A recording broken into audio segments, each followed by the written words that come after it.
రైతులు వారి పొలాల్లో పండే పంటలను దేవుని ముందు ఉంచి వినూత్నంగా నిరసన తెలిపారు.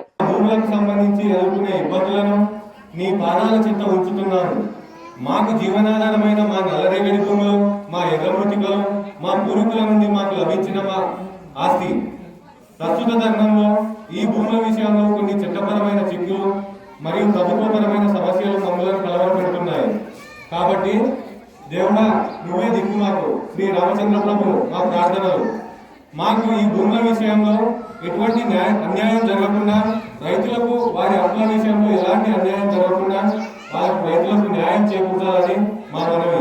అలాగే సర్వేలు, రిజిస్ట్రేషన్లు లేదా ఇతర ప్రక్రియలలో ఉన్నటువంటి అడ్డంకులన్నీ తొలగిపోయి గ్రామ ప్రజలందరూ సుభిక్షంగా ఉండాలని ఒక ప్రార్థన.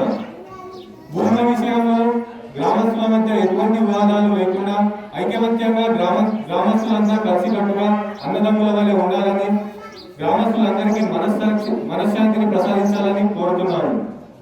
మా భూముల్లో పండే పంటలు పచ్చగా ఉండి రైతుల ఇళ్లలో సిరి సంపదలతో తొలితూగేలా అనుగ్రహించమని మా యొక్క మనవి. మా మొర ఆలకించి మా భూ సమస్యలు త్వరగా పరిష్కారమయ్యేలా మార్గం చూపమని వేడుకుంటున్నాను. నీపైనే మాకు పూర్తి నమ్మకం. సీతారాముల స్వామి వారికి విన్నవించుకునేది నీ భక్తులు, కాళ్ళపు రైతులు మరియు ప్రజలు. జై రామచంద్ర రాజా రామచంద్ర మహారాజ్ की जय